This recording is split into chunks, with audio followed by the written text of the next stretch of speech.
The Galactic Assembly Hall floated in silent space, hanging above a bright blue star. The star burned calmly, its light shining through the clear crystal walls of the station.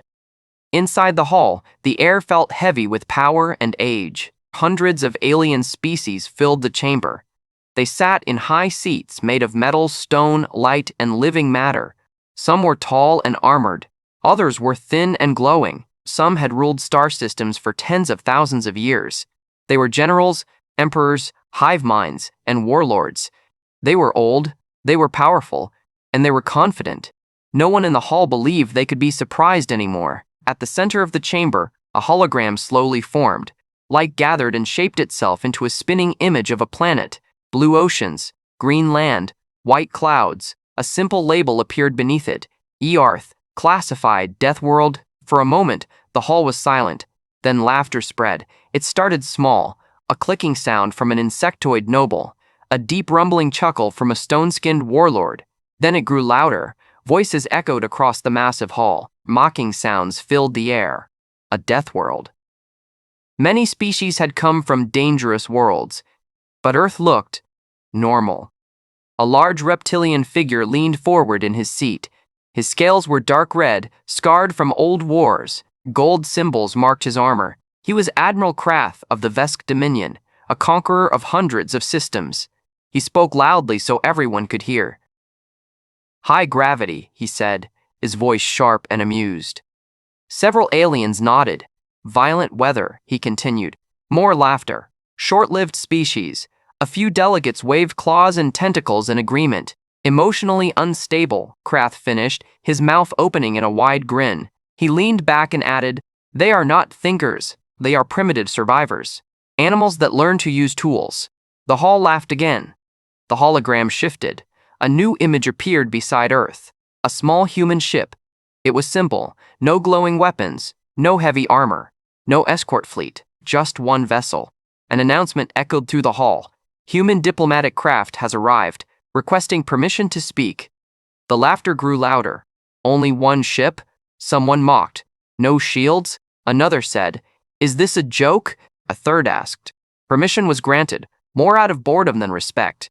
The human ship appeared as a small hologram. Its design was clean and plain. No sharp edges.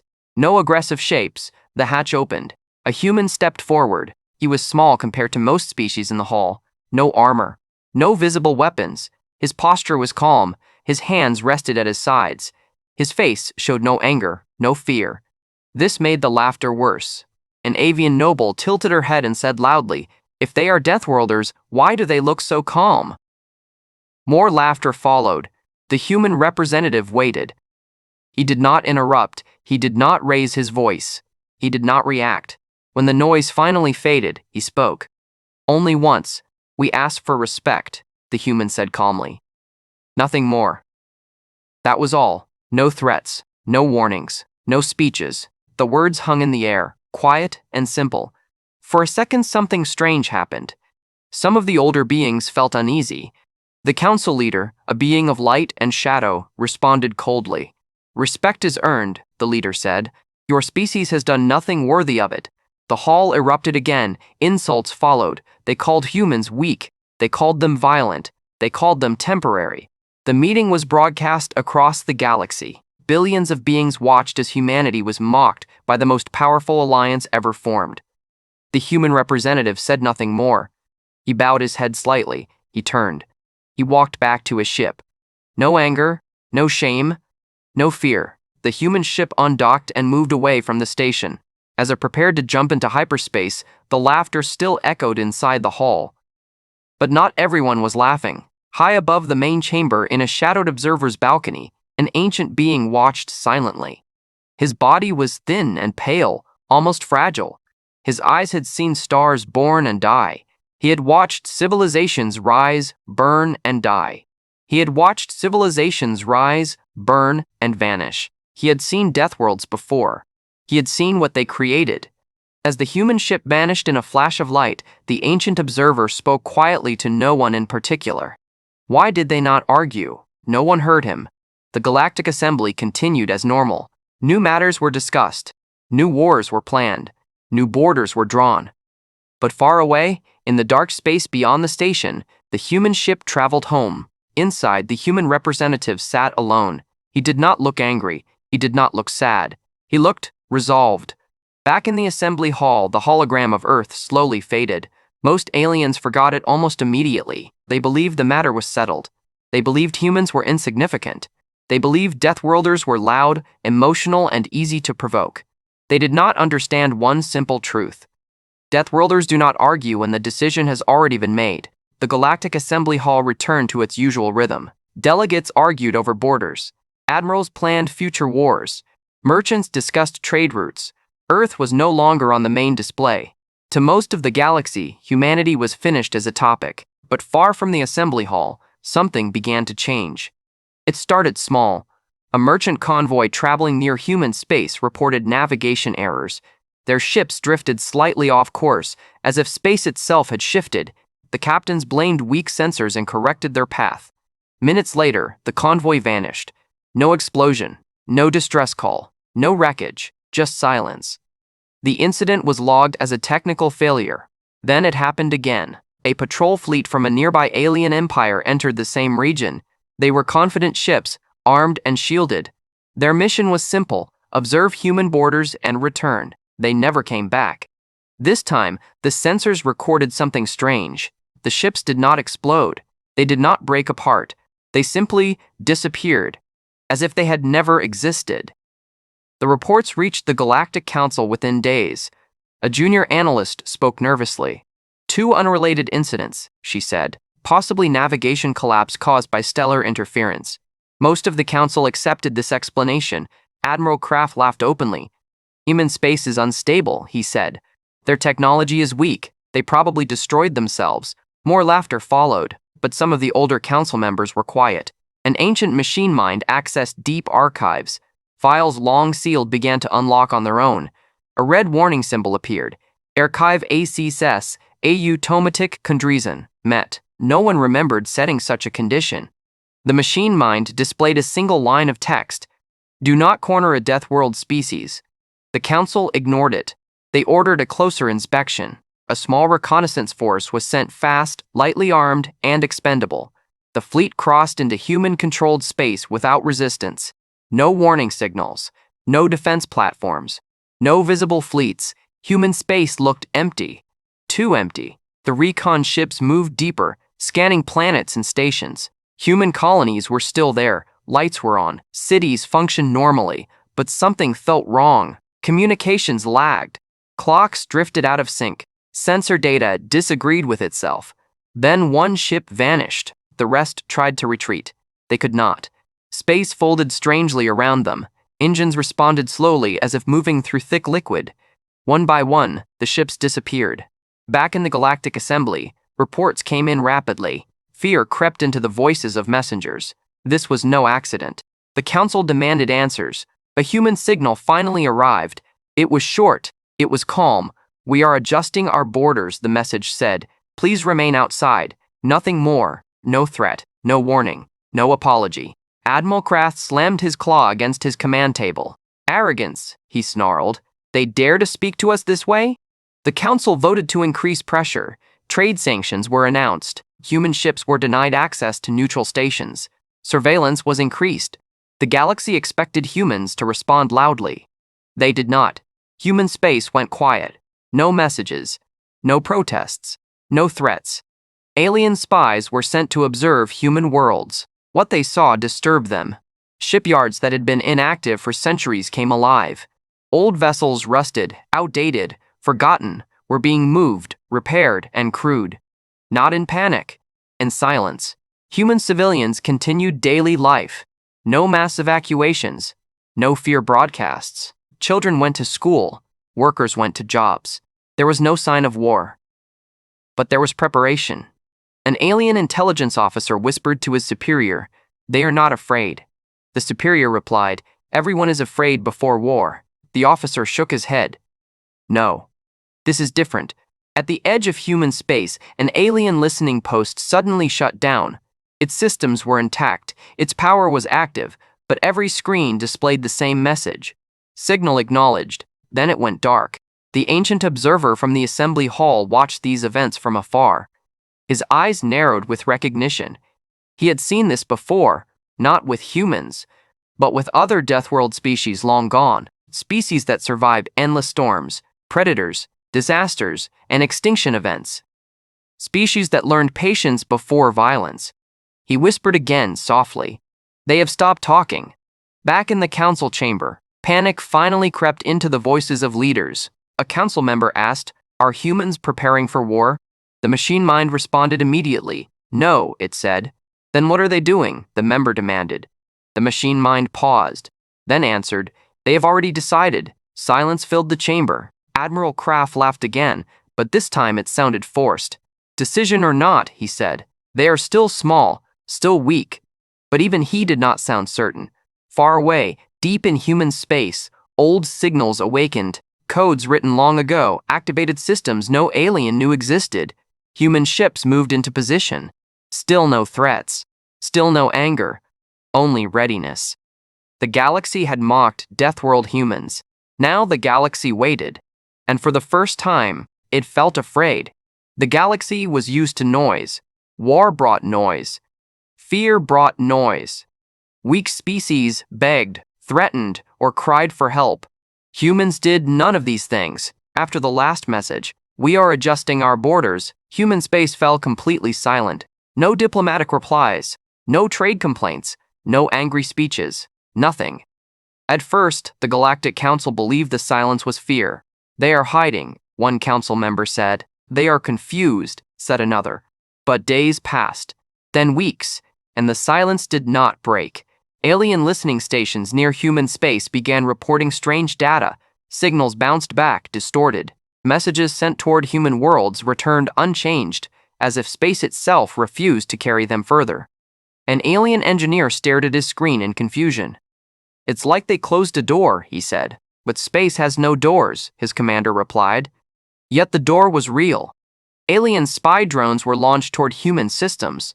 These drones were small, fast, and difficult to detect. They slipped past borders easily. None of them returned. No destruction signals. No damage reports. No final images. They simply vanished. In one nearby empire, an alien governor demanded answers. He ordered a civilian ship to approach human space, hoping to test the silence. The ship crossed the border. Its crew felt nothing at first. Then the stars around them shifted slightly, like a reflection on water. Their instruments still worked. Their engines responded. But their navigation systems began to disagree with each other. The ship tried to turn back. It could not find the way it came. Minutes later, it vanished from all sensors. Fear finally spread. Emergency meetings were called across the galaxy. Smaller empires began pulling ships away from human borders. Trade routes were quietly rerouted. But the largest powers refused to retreat. Admiral Kraith stood before his fleet commanders, his voice loud and sharp. "Humans are bluffing," he said. "Silence is weakness. If they had power, they would show it." Yet even as he spoke, reports continued to arrive. Human shipyards were no longer hiding. Old human warships, designs thousands of years old, were being pulled from deep storage. These ships were slow by modern standards. Their weapons looked outdated, but they were numerous. Very numerous. Alien observers noticed something else. Human fleets did not move in large formations. They did not gather in open space. They spread out quietly, taking positions near important stars, jump points, and trade lanes. Not aggressive positions. Control positions. An alien strategist studied the data and whispered, "They are not preparing to attack." "Then what are they doing?" his superior asked. "They are preparing to deny," the strategist replied. Back in the Galactic Assembly, the ancient observer finally spoke openly. "You mocked them," he said quietly. "Now they are removing you from their future." The council dismissed him. But doubt had already taken root. A long-range sensor station near human space suddenly powered down. Not destroyed, not damaged, just turned off. Hours later, another followed. Then another. Entire regions of space became blind. Alien fleets relied on shared sensor networks, navigation beacons, and communication relays. One by one, these systems went silent near human borders. The galaxy was losing sight. A desperate council member sent a direct message to Earth. "This silence is unacceptable. the message said. Respond immediately. There was no reply. Instead, something else arrived. A data package. Old. Very old. It contained human history. Storms that erased cities. Diseases that killed billions. Wars that nearly ended their species. And yet, they survived. At the end of the file, one sentence appeared. We learned early that survival requires restraint. The message frightened more than any threat. Admiral Krath ordered a show of force. A large fleet moved toward human space. Thousands of ships. Enough firepower to crush entire civilizations. They crossed the border. Nothing happened. No alarms, no attacks, no messages. The fleet moved deeper. That was when the stars disappeared. Not physically, but on every screen. Navigation markers vanished. Communication signals faded into static. Fleet coordination collapsed. Each ship could see the others nearby, but not the whole. The fleet slowed. Panic spread. Then human ships appeared. Not from hyperspace. Not with explosions. They were simply there. Quiet. Dark. Countless. Human ships surrounded the alien fleet, not in attack formation, but in containment. A human broadcast finally played. One calm voice. You were warned, it said. You chose to laugh. The fleet commander shouted orders. Weapons did not fire. Engines refused to jump. The realization hit them all at once. They were trapped. Back in the assembly hall, the machine mind spoke again. Status update, it said. Humanity has stopped participating in galactic systems. What does that mean? A council member demanded. It means, the machine mind replied, they are no longer asking for permission. The galaxy had mocked Deathworld humans. Now humans had stopped speaking. And when Deathworlders fall silent, it is never because they are afraid. The alien fleet had never felt powerless before. Thousands of warships floated in silent space, surrounded by human vessels that had appeared without warning. The alien ships were larger. Their weapons were stronger. Their shields were thicker. But none of that mattered. Every command sent by the alien admirals failed. Weapons did not charge. Engines refused to jump. Communication signals broke apart before reaching other ships. The fleet was blind and trapped. Inside the command carrier, Admiral Kraft stared at his displays. His claws trembled slightly, though he tried to hide it. This is impossible, he growled. They are using tricks, a weapons officer answered quietly. Admiral, our systems are working. They are just denied. Krath turned sharply. Denied by what? The officer hesitated. By the environment. That word spread fear. Environment. Deathworlders were born fighting their environment. Storms, gravity, disease, predators, chaos. Humans did not try to overpower the alien fleet. They controlled the space around it. Human ships moved slowly, calmly, taking exact positions. They did not fire. They did not rush. They closed invisible paths, sealed jump points, and bent navigation rules with frightening precision. One alien ship tried to break formation. Space folded slightly around it. The ship vanished. No explosion, no debris, just absence. Panic spread through the fleet. Hold position, Krath ordered. Do not provoke them. The irony of his words was lost on no one. A human transmission opened across all channels. One voice, calm, steady. You entered restricted space, the voice said. This operation is defensive. Defensive. That word shook the fleet commanders. Another ship vanished when its captain attempted to fire a warning shot.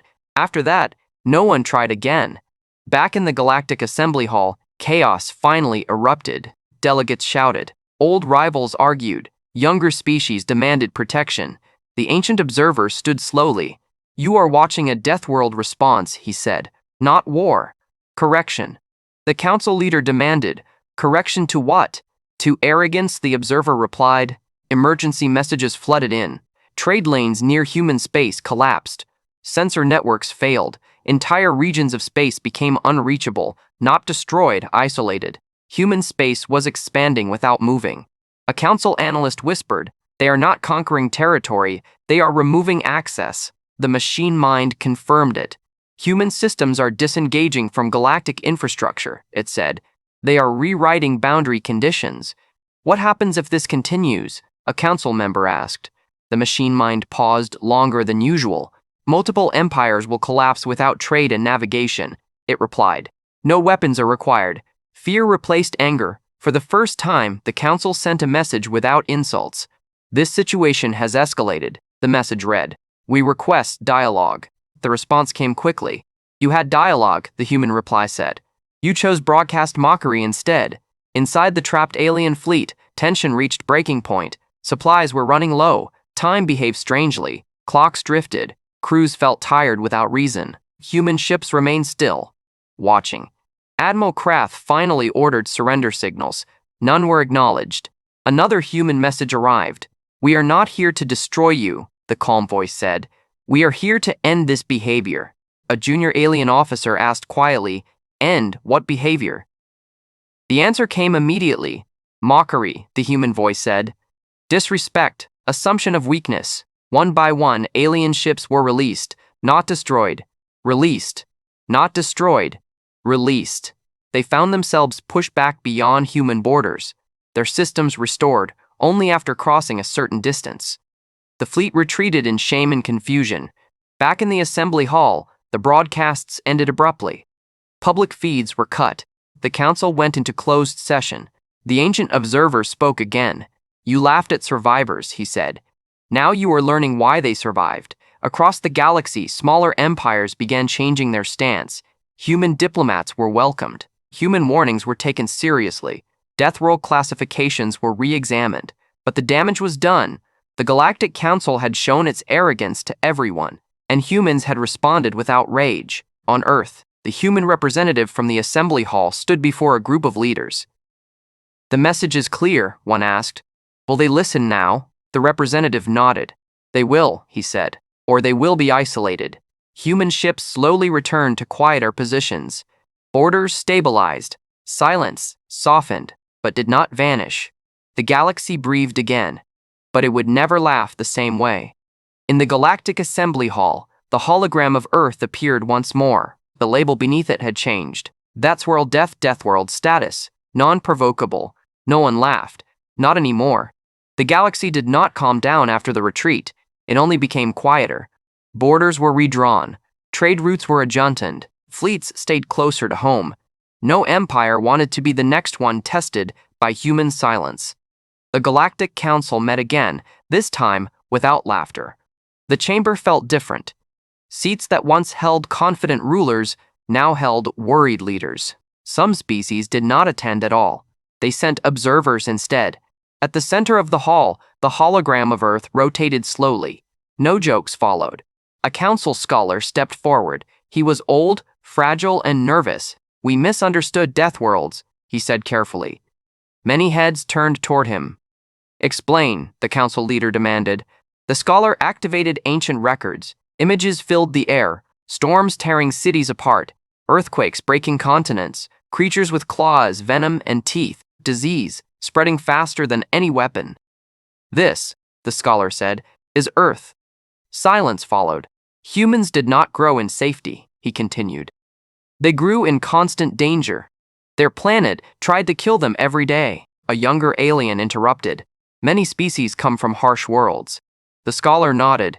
"Yes, but humans survived everything." He changed the image. Human cities rebuilding after disaster, medical teams saving enemies, children learning discipline, not fear. "They learned patience because panic killed them," the scholar said. "They learned cooperation because isolation killed them. They learned restraint because uncontrolled violence killed them." The council listened closely. "They are not peaceful because they are weak," the scholar finished. "They are peaceful because they are trained." This truth spread quickly. Captured alien officers from the trapped fleet were released. Humans treated them carefully. Food, medical care, no punishment. One alien captain could not understand it. "You defeated us," he said. "Why show mercy?" A human officer replied simply, "Because survival teaches control." That answer spread fear and respect faster than any weapon. Across the galaxy, historians began rewriting records. Deathworlds were no longer marked as unstable. They were marked as disciplined. The ancient observer spoke one final time in the council. "You feared their anger," he said, "but their calm is what should have frightened you." The council voted, public apologies were issued, broadcasts admitted fault. The mockery was officially condemned. Humanity responded days later, not with celebration, not with pride, Just one statement. Respect restores cooperation, the message said. Disrespect ends it. Nothing more. Some empires wanted alliances. Humans accepted carefully.